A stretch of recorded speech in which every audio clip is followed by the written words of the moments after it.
नमस्कार, India speak daily में आपका स्वागत है और मैं हूं आपके साथ मिंटू झा। आज 14 अक्टूबर है और आज के दिन सूर्य ग्रहण लगने जा रहा है और इस बारे में श्वेता पुरोहित ने अपने फेसबुक वॉल पे जो लिखा है वह इंडिया स्पीक डेली पर भी उसकी लेख छपी है। तो आइए आपको बताते हैं कि उन्होंने इस सूर्य ग्रहण को लेकर क्या कहा है। शनिवार 14 अक्टूबर 2023 वलयाकार सूर्य ग्रहण उत्तर मध्य और दक्षिण अमेरिका को पार करेगा। यह संयुक्त राज्य अमेरिका, मेक्सिको और दक्षिण और मध्य अमेरिका के कई देशों में दिखाई देगा। सूर्य ग्रहण चित्रा नक्षत्र में घटित हो रहा है, जिसका विस्तार 23 डिग्री 20 मिनट कन्या राशि से 6 डिग्री 40 मिनट तुला राशि तक है। सूर्य ग्रहण चित्रा नक्षत्र के कन्या भाग में घटित हो रहा है। दो देशों के लग्न कन्या राशि में है, जो वर्तमान में बहुत सामयिक है। इन दोनों देशों के प्रथम भाव में ग्रहण लगेगा, अर्थात ग्रहण अपने साथ होने वाली घटनाओं में देश के लिए परिवर्तनकारी भूमिका निभाएगा। ये दो देश हैं इजराइल और संयुक्त राज्य अमेरिका। कन्या राशि के स्वामी बुध भी ग्रहण में शामिल हो रहे हैं और वे भी वर्तमान में कन्या राशि में गोचर कर रहे हैं। केतु चित्रा नक्षत्र में तुला राशि में है। इजराइल का उदीयमान लग्न चित्रा नक्षत्र में कन्या राशि में 25 अंश पर है। इजराइल पर इस समय राहु की दशा चल रही है। बृहस्पति वक्री है और धनु राशि में चौथे घर में स्थित है। इस पर मंगल और राहु की त्रिदृष्टि है। बृहस्पति और राहु मंगल का संयोजन छोटे से देश में लोगों की स्थिति और इसकी उत्पत्ति को दर्शाता है कि कैसे यहूदियों के लिए अपना देश बनाने की आवश्यकता से इसका गठन किया गया था। यह उस हत्यारे रवैये को भी दर्शाता है जो इस देश को अपने पड़ोस के अस्थिर माहौल के कारण रखने की आवश्यकता है। इजराइल की कुंडली में 9वें और 10वें घर में शुक्र और बुध के बीच परिवर्तन हो रहा है, जो यहूदियों के पास मौजूद व्यापारिक प्रतिभा को दर्शाता है। वे आमतौर पर एक सभ्यता के रूप में बहुत बुद्धिमान होते हैं। चंद्रमा अपनी ही राशि में है, जिससे पता चलता है कि वे बहुत कलात्मक और अपनी जड़ों को लेकर बहुत भावुक है। वर्तमान ग्रह गोचर वर्तमान में शनि इजराइल के छठे घर में गोचर कर रहा है और कुंडली के केतु पर दृष्टि डाल रहा है और मंगल दूसरे घर में गोचर कर रहा है। ये ग्रह 10वें भाव में स्थित शुक्र को भी देख रहे हैं। बृहस्पति कुंडली के राहु के ऊपर 8वें भाव में गोचर कर रहा है, जिस पर जन्म के मंगल और जन्म के प्रतिगामी बृहस्पति की दृष्टि है। राहु कुंडली के राहु के ऊपर और केतु जन्म के केतु के ऊपर गोचर कर रहा है। इजराइल के पहले भाव में बनने वाला सूर्य ग्रहण यह एक नरसंहार और उसके बाद युद्ध को दर्शाता है, जिसमें बहुत सारी मानव क्षति हुई है।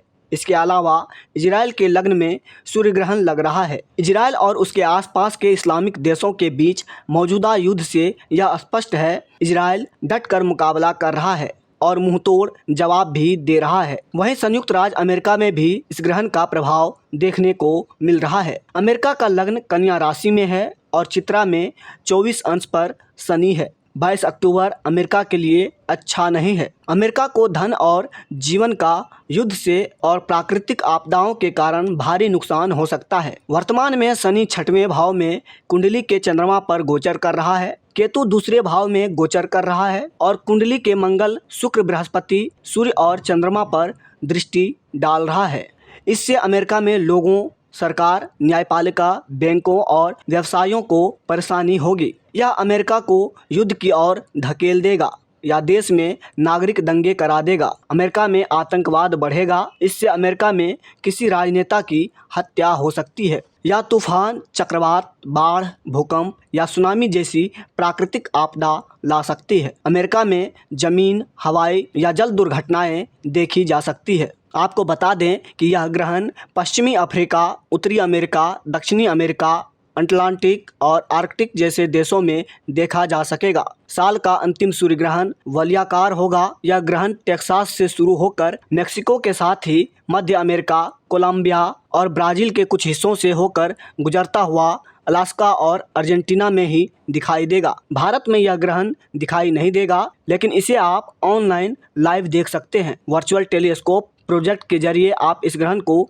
देख सकते हैं। इसके अलावा नासा की वेबसाइट और इसके सोशल मीडिया प्लेटफॉर्म पर भी आप लाइव कवरेज देख सकते हैं। तो आइए जानते हैं इजराइल से जुड़ी हुई कुछ महत्वपूर्ण खबरों के बारे में जो इंडिया स्पीक डेली पर अर्चना कुमारी जी ने लिखा है। इजराइल के प्रधानमंत्री बेंजामिन नेतन्याहू ने कहा कि अमेरिकी विदेश मंत्री का उनके देश आना इजराइल के प्रति अमेरिका को पूर्ण समर्थन का ठोस उदाहरण है। उन्होंने इजराइल पर हमला करने वाले हमास आतंकवादी समूह की तुलना आतंकवादी संगठन इस्लामिक स्टेट से की है। इजराइल के प्रधानमंत्री ने कहा, जिस तरह से इस्लामिक स्टेट को कुचल दिया गया था उसी तरह से हमास को भी कुचल दिया जाएगा। अमेरिकी विदेश मंत्री एंटनी ब्लिंकन ने एक बार फिर इजराइल के प्रति अमेरिका का समर्थन दोहराया।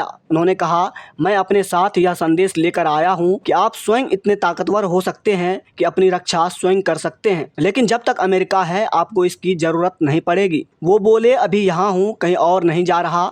इस बीच इजराइल के प्रधानमंत्री बेंजामिन नेतन्याहू ने फिर दोहराया, इजराइल हमास को कुचल देगा और तबाह कर देगा। उन्होंने कहा कि हमास का प्रत्येक सदस्य अब मुर्दा है। नेतन्याहू ने यह बात टेलीविजन पर प्रसारित अपने संबोधन में कही। उन्होंने हमास की ओर से इजराइल पर किए गए आतंकवादी हमले के बाद इजरायली विमानों के गाजा की ओर बढ़ने की दौरान यह बात कही। इजराइल के प्रधानमंत्री बेंजामिन नेतन्याहू और शीर्ष विपक्षी नेता फिलिस्तीनी आतंकवादी समूह हमास के खिलाफ युद्ध की निगरानी करने के लिए युद्धकालीन एकता सरकार बनाने का एक समझौता किया। नेतन्याहू ने अपने संबंधों में लोगों पर ढाए गए जुल्मों का बयां किया। उन्होंने कहा, हमने लड़ाकों और लड़कियों को बंधे हुए देखा, उनके सिरों पर गोली मारी गई थी, पुरुषों और महिलाओं को जिंदा जला दिया गया था, युवा महिलाओं के साथ दुष्कर्म किए गए और फिर उनकी हत्या कर दी गई, सैनिकों के सिर धड़ से अलग कर दिए गए। गाजा में आतंकवादियों ने सैनिकों, पुरुषों, महिलाओं, बच्चों तथा बुजुर्गों सहित इजराइल के कम से कम 150 लोगों को बंधक बना रखा है। हमास के खिलाफ इजराइल अब यह बड़ा हमला करने वाला है। गाजा को घेरकर 1 लाख सैनिक अत्याधुनिक हथियारों के साथ मुस्तैद किए गए हैं, जबकि जमीनी जंग के लिए इजरायली टैंक लगातार गाजा बॉर्डर की तरफ बढ़ रहे हैं। इस बीच इजराइल ने गाजा के लोगों से कहा कि वो 24 घंटे में खाली कर दो, शहर अन्यथा नुकसान उठाने होंगे। इजराइल सरकार का साफ कहना है कि हमारा टारगेट हमास है और गाजा में रहने वाले करीब 11 लाख लोगों को आदेश दिया गया है कि वो 24 घंटे के अंदर शहर को खाली कर दें।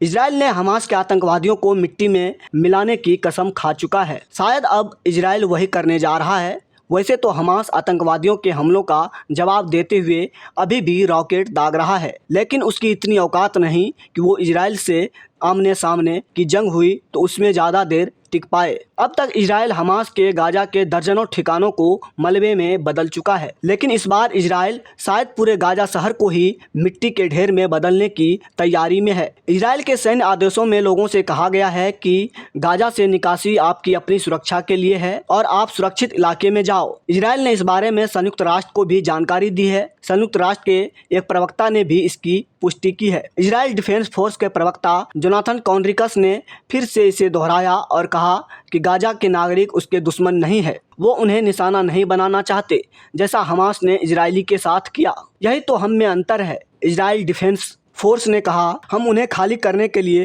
कह रहे हैं ताकि हम गाजा पट्टी में हमास से संबंधित सैन्य ठिकानों पर हमला करना जारी रख सकें। दूसरी ओर हमास ने लोगों से कहा कि वो अपनी जगह छोड़कर कहीं ना जाए, जहां है वहीं बने रहें। संयुक्त राष्ट्र का कहना है, इन्हें इतने कम समय में वहां से लौटने का आदेश देना उनकी जिंदगी से खिलवाड़ करने जैसा है। इससे मानवीय संकट पैदा होगा। यूएन ने अपील की है कि इजराइल इस ऑर्डर को वापस लें। इस बीच इजराइल सेना ने आसमान से पर्चे गिराए। इन पर लिखा है, हमास के हमलों की वजह से इजरायली सेना जवाब दे रही है। जिन इमारतों में हमास काम कर रहा है उन्हें तबाह कर दिया जाएगा। इसके अलावा अर्चना कुमारी ने लिखा कि रेप, नग्न परेड, खून से सने शिशुओं के शव, रक्त रंजित बिस्तर, जिंदा जले लोग और महिलाओं तथा सैनिकों के कटे सिर, कथित सेकुलर कुछ नहीं बोल पा रहे हैं। इनमें शिशुओं के शवों, महिलाओं के भ्रूण और सैनिकों के सिर कलम करने की क्रूरता वाली तस्वीरों को देखकर किसी का भी कलेजा कांप उठे। लेकिन भारत में बैठे गद्दारों को हमास के आतंकियों में सजनता और नेक नियति नजर आ रही है। 40 बच्चों के नरसंहार को रवीश कुमार, आरफा खानम और मोहम्मद जुबैर जैसे कथित लोग फर्जी न्यूज बताकर प्रसारित किया, लेकिन खबर सही साबित हुई। वैसे भी भारत में बैठे मुसलमानों और कथित हिंदू सेकुलर को हमास की क्रूरता बिल्कुल नहीं दिखाई देगी, क्योंकि वो सिर्फ एक धर्म के नाम पर मुसलमान होने का साथ दे रहे हैं। तभी तो जब भारत सरकार ने आतंक पीड़ित को लेकर जब इजराइल का समर्थन किया, तब इसे देश के लिए शर्मनाक बताकर हमास हमले पर मुस्लिम पर्सनल लॉ बोर्ड ने इसका बचाव कर डाला। आतंकवादी संगठन हमास के समर्थन में देश के कई जगह तथा जामिया मिलिया इस्लामिया के छात्र इसके समर्थन में सड़क पर उतर गए। ये लोग यहूदियों को बाहरी बताते हैं, जबकि इस ज़मीन पर वो पहले से हैं। इनका धर्म इनसे काफ़ी पुराना है, लेकिन गुंडई की आदत जो है किसी तरह अपनी बात मनाने का। भारत के एक एक लोगों को पता था नागरिक संशोधन कानून में उनके लिए कुछ भी बुरा नहीं है, लेकिन ये लोग अचानक ही सड़क घेर कर नहीं बैठ गए। सोची समझी साजिश के तहत बाद में दंगे किए और अपनी बात मनवाते हुए विधेयक को ठंडे वस्ते में डलवा दिया। मुस्लिम पर्सनल लॉ बोर्ड ने भी इजराइल मामले में वही रुख अपनाया और बताया कि वास्तविकता यह है कि हमास इजराइल युद्ध का असली कारण खुद इजराइल है। फिलिस्तीन सिर्फ अपने ऊपर हुए उत्पीड़न का बचाव कर रहा है। बोर्ड ने मुसलमानों से अपील की वह तुरंत फिलिस्तीनियों के लिए दुआ करें, लेकिन इस बोर्ड को हमास की क्रूरता नहीं दिखाई दे रही। बोर्ड ने इजराइल के फिलिस्तीन पर हमले को लेकर प्रेस नोट जारी किया। उन्होंने कहा कि हमास का हमला इजराइल अत्याचारों की स्वाभाविक प्रतिक्रिया है। इसके साथ ही उन्होंने कहा कि देश के प्रधानमंत्री नरेंद्र मोदी ने भारत की परंपरा को नज़रअंदाज करते हुए शोषितों के बजाय उत्पीड़कों का समर्थन किया। यह पूरे देश के लिए शर्मनाक और दुखद है। अपने लेटर में all India Muslim personal law board ने कहा कि इसका समाधान तत्काल युद्ध विराम है, लेकिन प्रधानमंत्री नरेंद्र मोदी ने इजरायली पीएम नेतन्याहू से कहा कि इस मुश्किल घड़ी में भारत के लोग उनके देश के साथ दृढ़ता से खड़े हैं। इस बीच इजराइल की सेना गाजा पहुंच गई है और गाजा खाली करने को बोला है ताकि हमास के आतंकियों को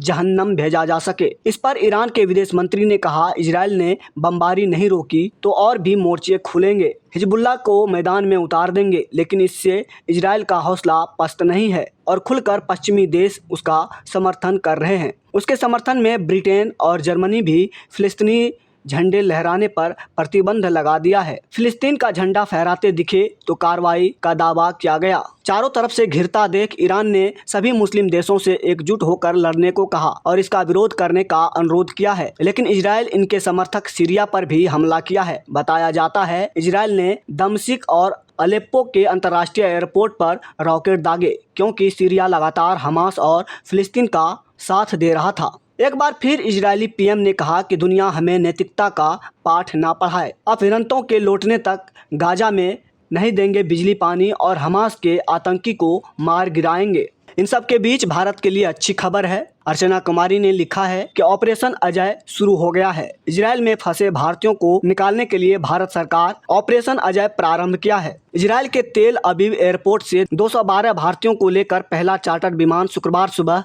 भारत पहुंच गया। ऑपरेशन अजय के हिस्से के रूप में आयोजित एक विशेष उड़ान से भारतीय नागरिकों का दूसरा जत्था भी शनिवार सुबह युद्धग्रस्त इजराइल से सुरक्षित नई दिल्ली लौट आया। 2 शिशुओं सहित 235 भारतीय नागरिकों को लेकर एक स्पेशल फ्लाइट शनिवार सुबह नई दिल्ली के इंदिरा गांधी अंतर्राष्ट्रीय हवाई अड्डे पर उतरी। फ्लाइट ने स्थानीय समय अनुसार रात 11:02 पर उड़ान भरी थी। एयरपोर्ट पर विदेश राज्य मंत्री भारतीय नागरिकों की अगवानी की। इससे पहले फिलिस्तीनी आतंकवादी समूह हमास के साथ उग्र संघर्ष के बीच ऑपरेशन अजय के तहत पहली चार्टर्ड उड़ान इजराइल से 212 भारतीय नागरिकों को लेकर शुक्रवार सुबह दिल्ली हवाई अड्डे पर उतरी। इसके अलावा आपको बता दें कि फ्रांस में